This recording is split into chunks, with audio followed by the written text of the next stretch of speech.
Bago tayo magre-repair mga kalikot, shoutout muna natin yung mga nag-subscribe sa ating YouTube channel at sa mga nag-follow na rin sa ating Facebook page. So, ayan guys. Shoutout muna natin si Army Joy Hontelia at kay Chris Leandro De Vera, Dada Munoz, Cathy Lee Didal, Brian Anunciacion Carpio, Sheena Beho, Tomato, Manglando, ZDS Buffalo South, at saka kay Gacha Club, Martin Tamba, Majin de Mesa, Raquel Poles, Yena Pixon Lobes, Kersley Milyar, Gian Ngacio Magalyon, Ramos Tricia, at saka kay Dwight Piña Sabala Jr., Sheila Panado, Rodenio Nahihal, Nika Santos, GR Katamisan, Honario Clavio, at saka kay GR Hinayhal. So maraming salamat guys sa pagsuporta sa aking channel. So maraming salamat guys sa panonood ng mga video natin. Huwag niyo pong kalimutang i-subscribe ang ating channel at pahit na rin ng notification bell para updated kayo sa mga bagong video natin guys. At saka papalo na rin sa ating Facebook page. So simulan na natin siya pagtapos ng maiksing intro natin. So tara!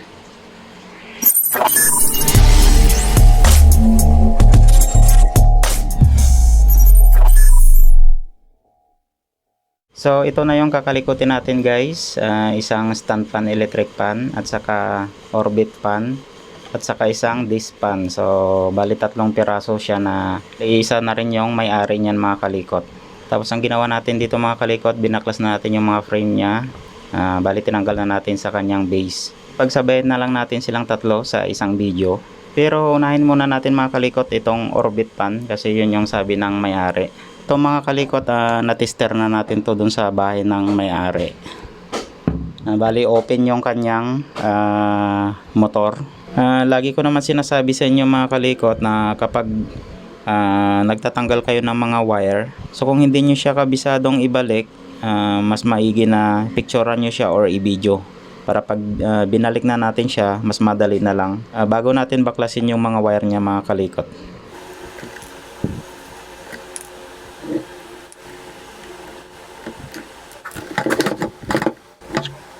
Ikutin lang natin yung kanyang shafting mga kalikot kapag nandito nakalagay yung mga screw nya dito. So kailangan igitna nyo lang. So bago yan, ikutin lang natin to guys para pumunta siya dito sa gitna. Hindi kasi natin matatanggal yung mga screw kapag nandito siya sa side or dito sa side na to.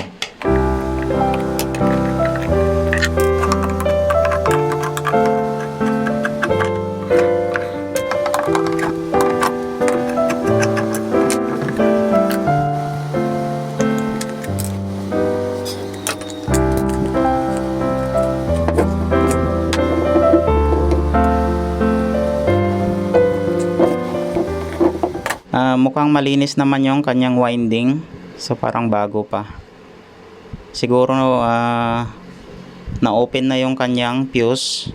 Tapos yung kanyang shafting at saka bushing mukhang bago pa mga kalikot. So magpo-focus na lang tayo guys dito sa kanyang motor. Siguro bumigay lang yung kanyang thermal fuse.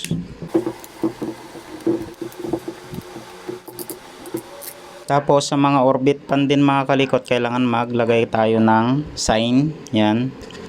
Para pagbalik natin, mas madali na lang natin talaga tandaan yung ikakabit natin. Or isasalpak natin.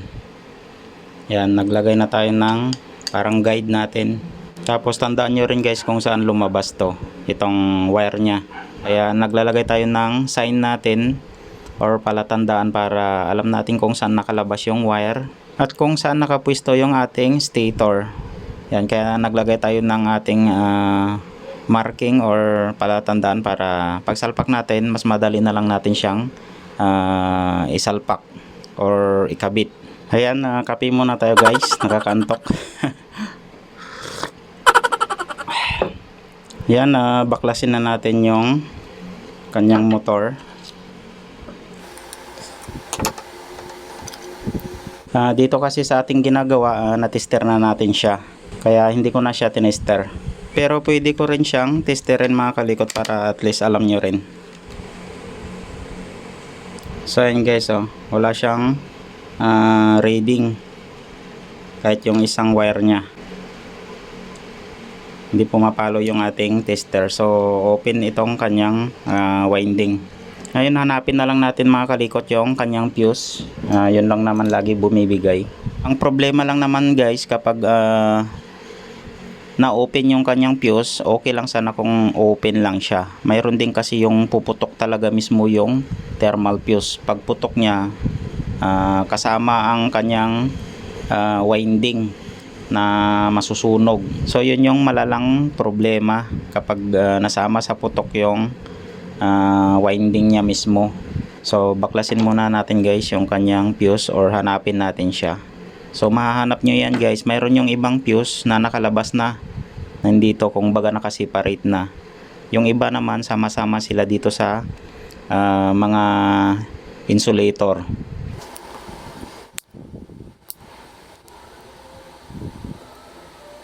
So, ito yung sinasabi ko guys, oh.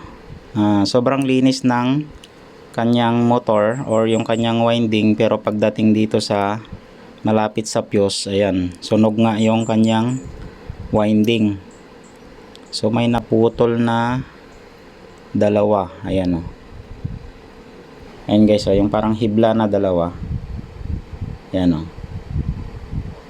So ayan guys, bali tatlo yung putol nya, ayan, dalawa tapos isa dito.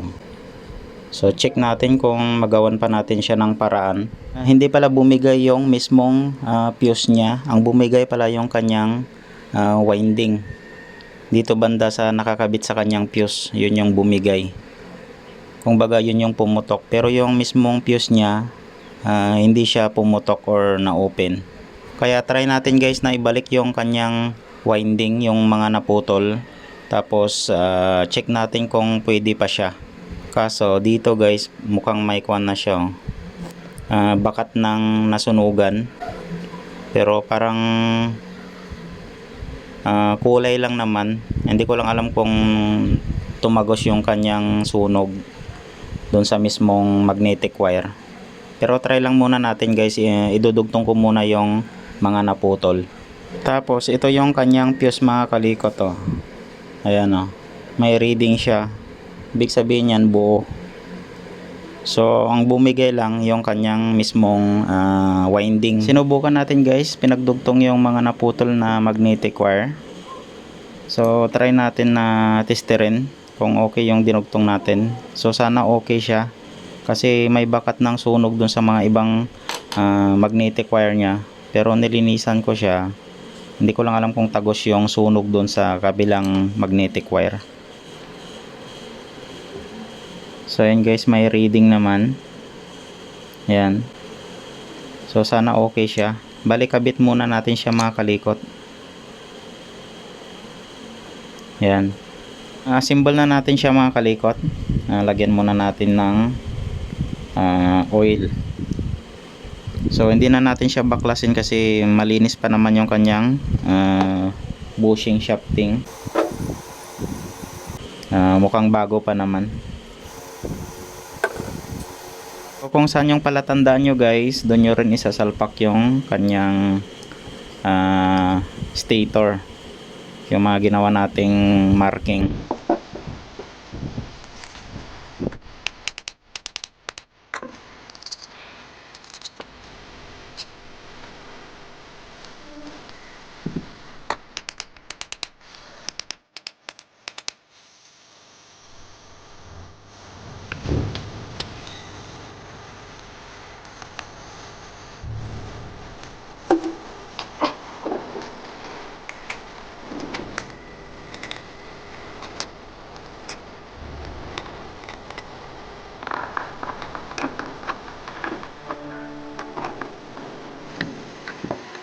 Bali papalitan lang natin yung wire nya mga kalikot kasi masyadong maiksi doon sa pinaglagyan nila.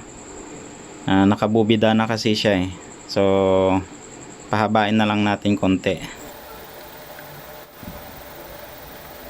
Kung ano yung wiring na pinicturean nyo guys, ganun rin yung pagkakabit natin. Kaya mas maganda talaga pag picturean nyo Para tingnan nyo na lang yung picture. Kabit na lang kayo ng kabit. Natapos na natin nakabit yung mga wire nya mga kalikot. Testerin ulit natin siya. Ayan, so may reading naman. I-ground natin. Baka grounded yung ating pagka assemble ng kanyang motor at saka yung wiring nya. So test na natin siya mga kalikot. Ayan, nagabihan na tayo. Nag-extension tayo ng plug para isaksak na lang natin. Para may babad ko na rin siya mga kalikot.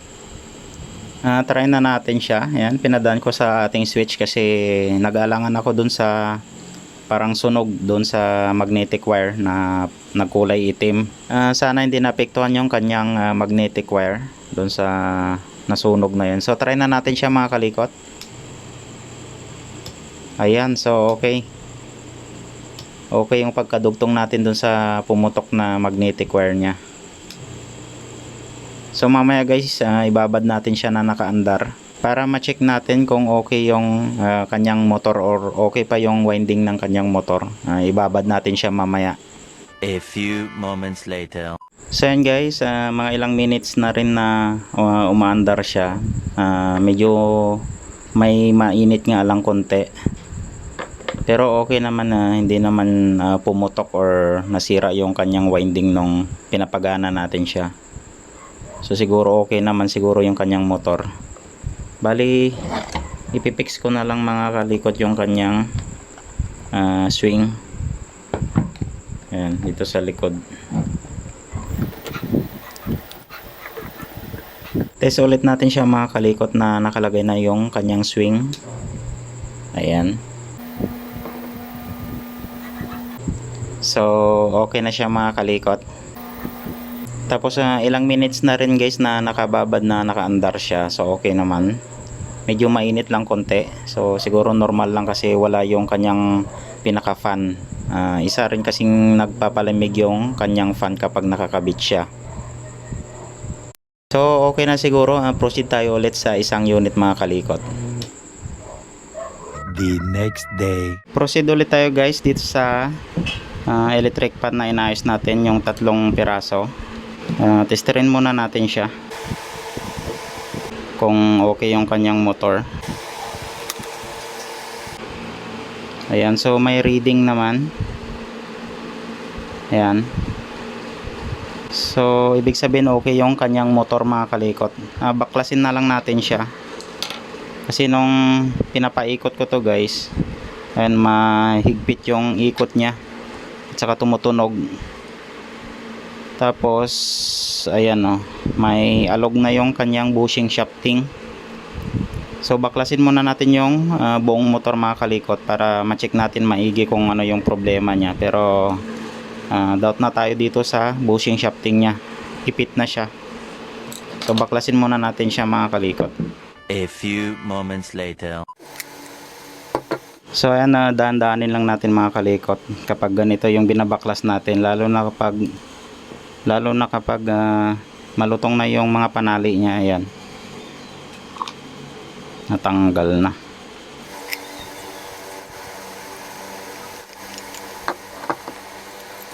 Natanggal na lahat ng panali niya. Maglalagay lang tayo guys ng insulator niya dito sa ilalim ng mga wire niya kasi durog na yung insulator niya kanina. Ito na lang yung ipapalit natin guys. Yan, yung spaghetti, tinatawag na spaghetti. Tapos tatalian na natin siya ng cable tie. Yan, check muna natin maigi bago natin talian.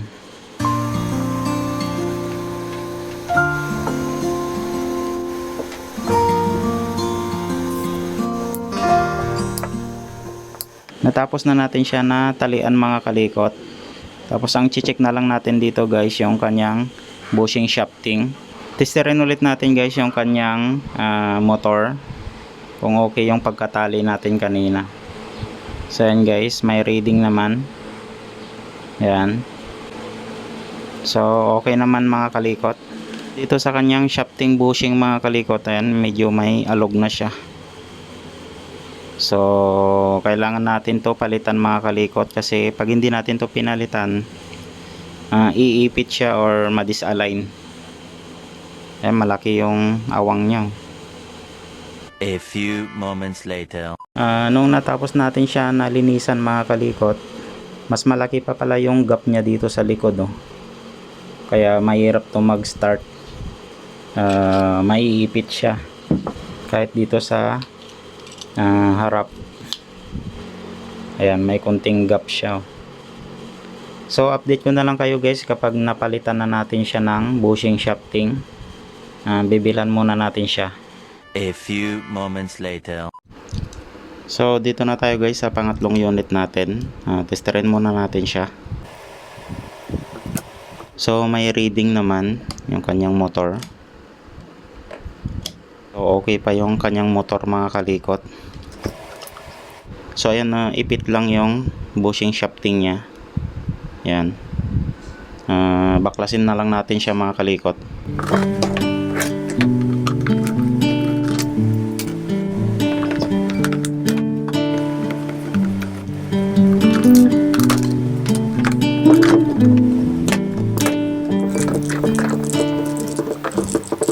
Tanggalin na lang natin yung wire niya mga kalikot para makapurma tayo.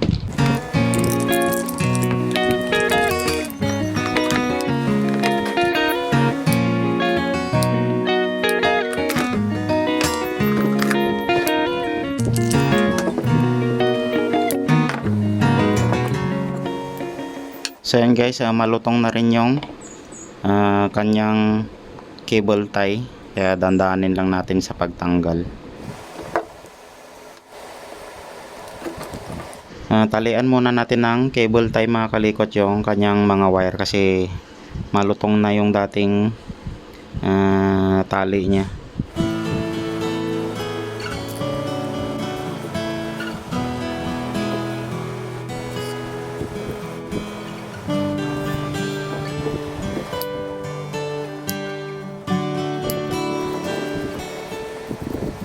Testerin ulit natin siya mga kalikot. Yan, may reading naman. So check naman natin yung kanyang bushing shafting. Dito sa kanyang shafting bushing sa likod, medyo okay pa naman siya mga kalikot. Yan, kasi makinis pa naman. Hindi lang natin alam dito sa harap kasi malagkit siya. So tanggalin ko muna guys.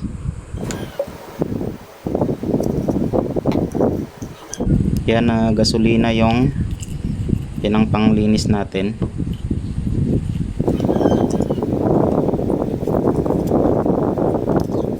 Kaso lang mahirap matanggal to mga kalikot kasi kinakalawang dito sa bandang harap niya.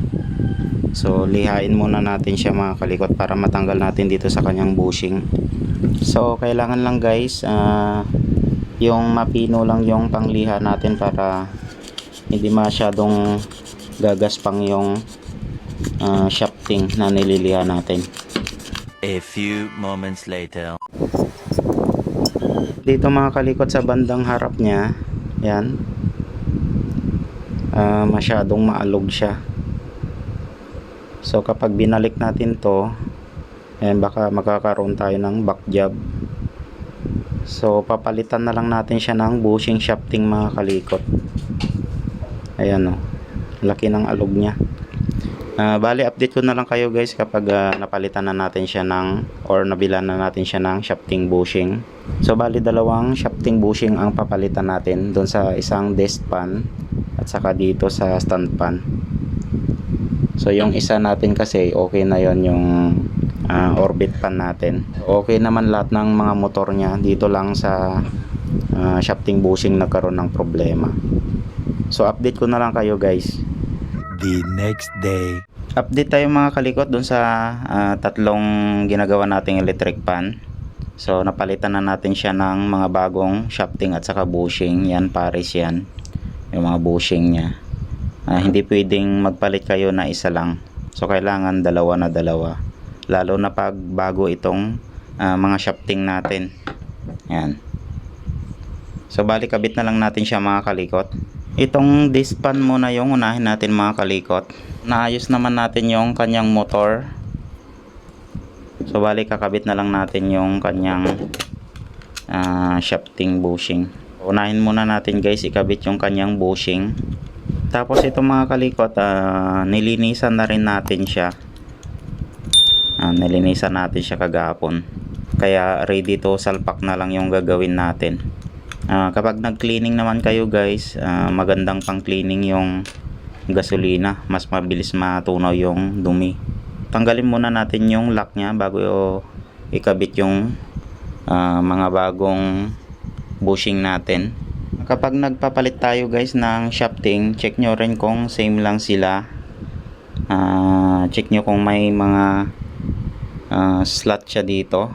Yan, yung para may uka. Para yun yung lalagyanan kasi ng lock ng ilisi natin.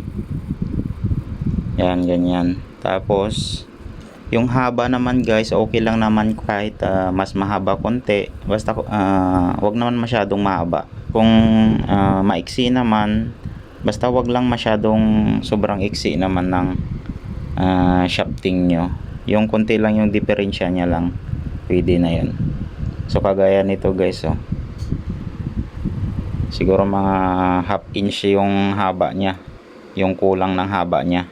So kung maliit naman guys, check nyo rin na wag naman masyadong maliit. Kahit yung mga kulang nya lang yung half inch, so okay na yon. Sa mga naunang video natin mga kalikot, may video rin tayo na kung paano magtanggal ng bushing at saka ikabit. So check nyo lang guys sa channel natin. So sa bandang likuran ng casing ng stator mga kalikot, kailangan tanggalin itong kanyang gearbox bago matanggal itong bago natin tanggalin yung kanyang bushing, para hindi siya sagabal.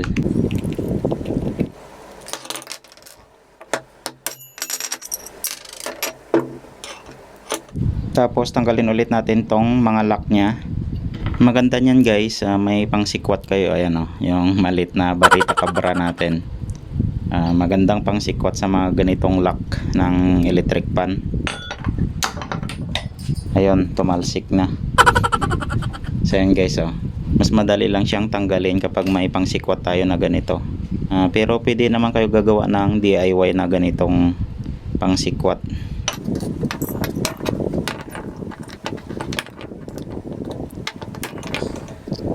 Tapos ilagay na natin yung kanilang mga bushing, harap at likod ng kanyang casing.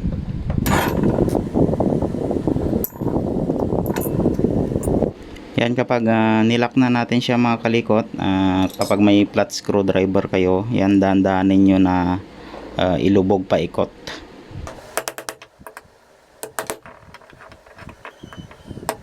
Dahan-dahanin nyo lang mga kalikot para hindi mabiyak or maputol itong kanyang lock. Dahan-dahanin lang natin na ipasok kada gilid.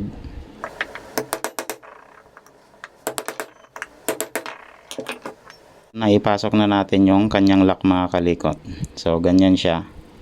So same pa rin dun sa kabila. Ganun pa rin yung pagkalagay natin ng lock nya. Pukpukin lang natin guys, dahan-dahan dito sa gilid para pumasok lang yung lock nya. Iwasan natin na lakasan kasi baka maputol natin yung mismong lock nya. Madali kasi siyang mabali. A few moments later. Naipasok na rin natin guys yung lock ng bushing na panglikod na casing natin. Ayan. So assemble na lang ulit natin guys yung kanyang motor. Tapos i-balance na natin siya. So kailangan natin i-balance guys yung kanyang bushing shafting kasi nagbago na yung ating shafting. Medyo mas mahaba siya. Tapos lagay na natin tong kanyang gearbox. Tapos ilagay rin natin yung dating spacer niya. So itong malaki guys, pangharap ito. At saka ito namang maliit, pang likod. So kung anong kulang niya dito guys mamaya kapag binalance natin, so magdadagdag lang tayo ng washer. Unahin natin i-balance mga kalikot yung bandang harap. Kailangan iuna natin ilagay yung kanyang rotor kasi mayroon itong kanyang spacer, hindi natin mapapasok kapag inuna natin yung kanyang winding motor. Saka natin ngayon ilagay yung kanyang winding motor. Dito sa kanyang harap mga kalikot, okay na yung pagka-balance niya. So hindi na tayo maglalagay ng washer. So isalpak na lang natin to guys sa bandang likod niya. Tapos check natin kung maluwag siya, saka tayo maglalagay ng washer kung may kulang pa or malaki yung gap niya. Bali lalagyan na natin siya ng langis mga kalikot. Okay na, na balance na natin dun sa kanyang stator, itong ating rotor.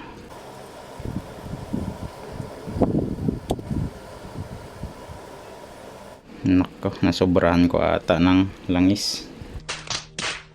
So huwag nyo lang damihan guys yung langis, kasi tatalsik din yan kapag nasobrahan natin.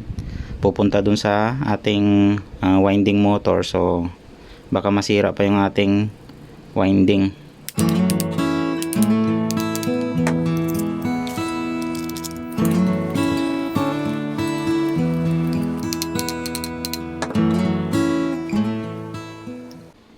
So yan guys, pre-wheeling na siya. Ayan.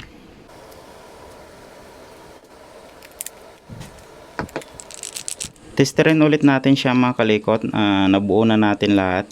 Lagi natin guys testerin yung mga ginagawa natin. Baka nung pagka-align natin or binabalance natin siya, so baka nagkaroon ng problema yung kanyang winding sa kakatanggal kabit natin. So testerin ulit natin siya. Ayan, may reading naman. Ayan. Tapos i-ground rin natin, baka grounded yung ginawa natin mga kalikot. Wala naman. Ayan. Try na natin siyang isaksak sa kuryente mga kalikot. Kasi yung casing nito or yung kanyang frame doon sa bahay ng may-ari. Kaya kalansay na lang na dinala ko dito sa bahay. So try na natin siya. Lagyan muna natin ng masking tape para alam natin na umiikot siya. Ayan.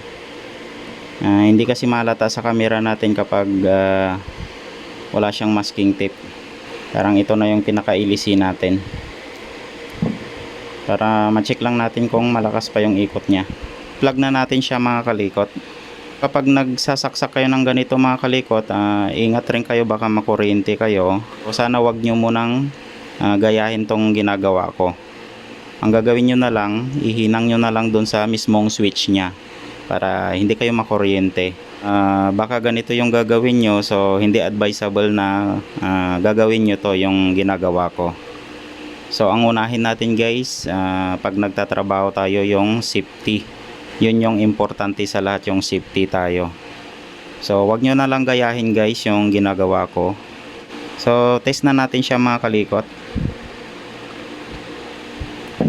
So yan guys, check ko siya isa-isa yung mga wire nya.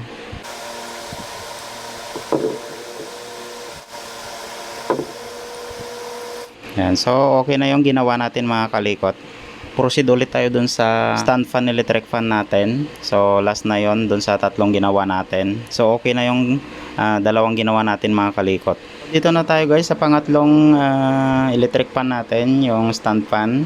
So linisin ko muna siya mga kalikot. Tapos same procedure pa rin. Tanggalin natin yung lock ng bushing. Tapos palitan natin siya. So same pa rin yung kanina, yung ginawa natin.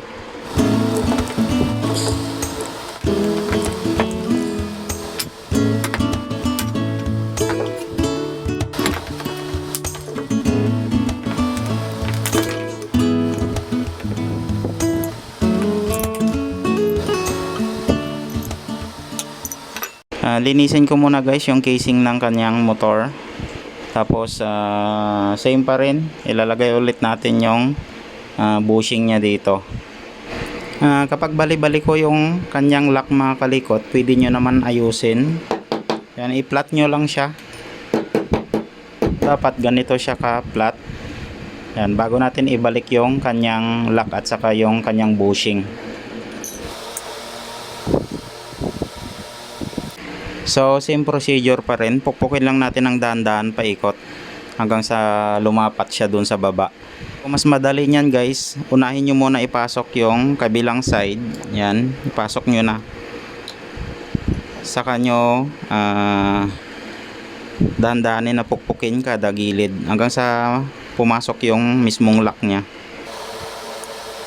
So ito guys, yung bandang hulihan nya, may lock siyang ganyan dito sa pinakalikod.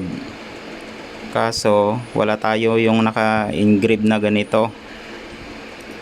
Ngayon guys, ang gagawin nyo na lang, maglalagay na lang kayo ng stopper na kasing laki nito. So parang ganito siya. So ayan, ganito yung ilalagay nyo mga kalikot para mag balance din siya dito sa bandang likod. Kasi ito guys, ayan o, may engrave siya dyan. So ito yung pinaka stopper nya. Yan. Kaya ang gagawin na lang natin, kaya ako bumili ng isang set na stopper. Ito na lang yung ilalagay ko para magkaroon siya ng stopper dito sa bago natin, kasi wala tong engrave mga kalikot. Same procedure pa rin mga kalikot. Unahin muna natin i-balance yung bandang harap. Yan. So, dito sa kanyang alignment or sa kanyang balance, medyo lubog siya mga kalikot. Magdagdag lang tayo ng washer para umangat lang konti.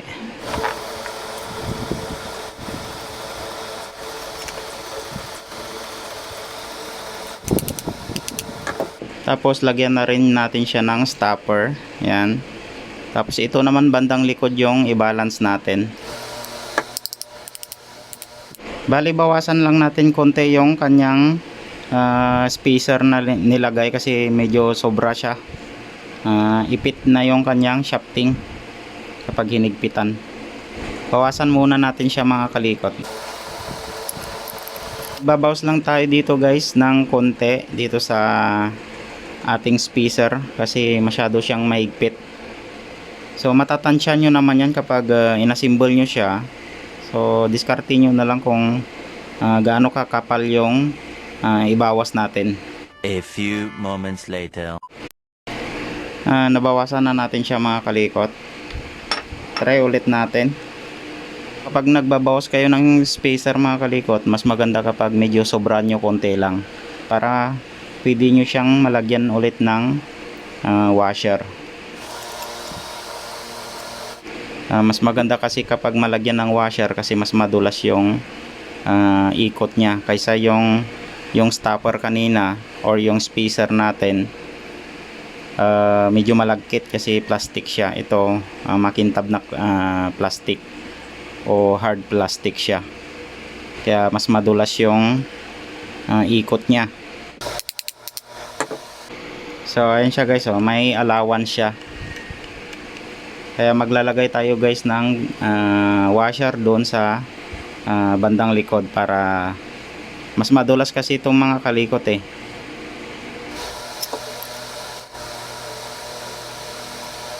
Yan, i-maintain lang natin kung maluwang siya or masikip.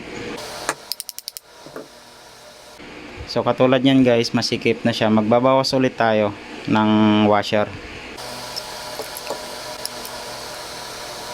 So palitan natin yung kulay itim kanina, yung dalawang puti yung ilagay natin. Yan.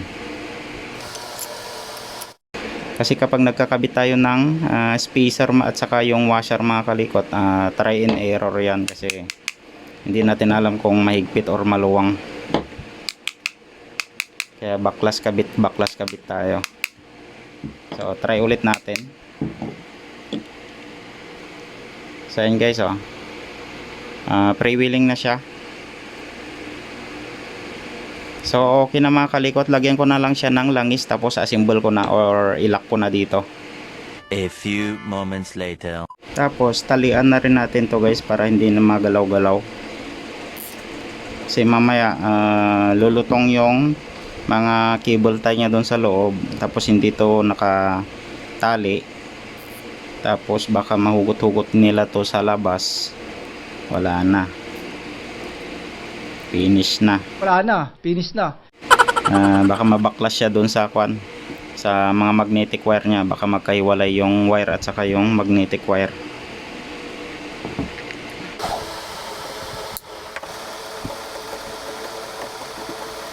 Testerin muna natin siya mga kalikot bago natin ilagay yung back cover niya.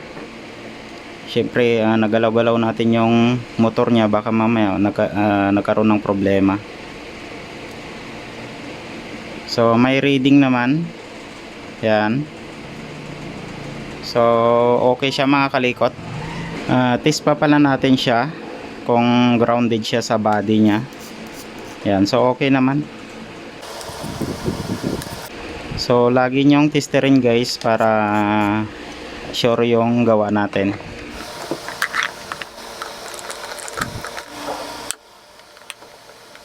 Ikabit na natin guys yung mga wire niya dito sa kanyang switch. So kung paano nyo siya tinanggal, syempre ganon rin yung pagkabalik natin.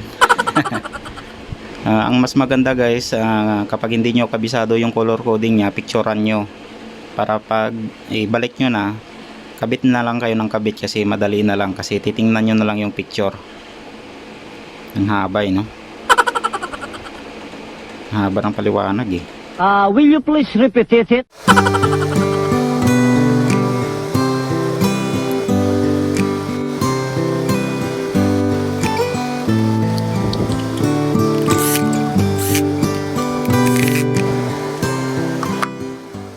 Testerin ulit natin siya mga kalikot.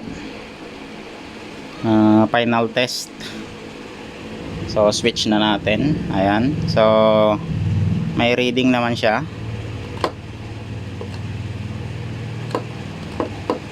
So test na natin siya sa kuryente mga kalikot. Lagyan ulit natin siya ng masking tape para malaman natin na umiikot siya or gaano kalakas yung ikot niya. Ayan. Hindi kasi mapapansin kapag nasa camera, kapag umiikot na wala siyang ilisi or ganito yung ginawa nating masking tip. So plug na natin siya mga kalikot. Ayan. So yan yung number 1 nya, number 2, number 3. Ayun. Okay na lahat yung mga ginawa nating electric pan mga kalikot, nitong orbit pan, stand pan at saka yung disc pan. So ang ginawa lang natin dito guys sa orbit pan, nasunog yung dalawang wire nya doon sa kanyang magnetic wire, pero hindi naman bumigay yung kanyang fuse, pero napagdugtong natin, so naging okay na siya. So okay rin yung kanyang bushing shafting. So dito naman guys sa stand fan electric pan natin, okay naman yung motor niya mga kalikot. Kaso nagpalit lang tayo ng bushing shafting kasi medyo ipit na, tapos medyo maluwang na rin yung, or may gap na yung kanyang bushing shafting dun sa harap. Kaya nagpalit tayo ng bago mga kalikot. So dito naman guys sa disc pan natin, same pa rin, nagpalit tayo ng bushing shafting. Tapos okay naman yung kanyang motor saka yung mga kapasitor. So wala tayong pinalitang kapasitor dito sa tatlo. So ganun lang yung pag troubleshoot. Same lang naman kung paano natin i-trouble kahit orbit siya or stand pan siya. So same pa rin yung mga wiring niya, same pa rin yung pag troubleshoot natin. So kung gusto nyong matuto guys about sa mga electric pan, so check nyo na lang yung mga video natin sa ating channel para at least kahit papaano makatulong sa inyo mga kalikot. So, sana may natutunan kayo guys sa mga video natin. So maraming salamat ulit sa pag-subscribe sa ating channel. Huwag nyo pong kalimutang i-hit rin ang ating notification bell para updated kayo sa mga bagong ilalabas pa nating mga video. Hanggang dito na lang yung video natin guys. So kita-kita na lang tayo ulit sa next video natin. Maraming salamat. Ingat kayong lahat and God bless sa ating lahat mga kalikot. Bye bye.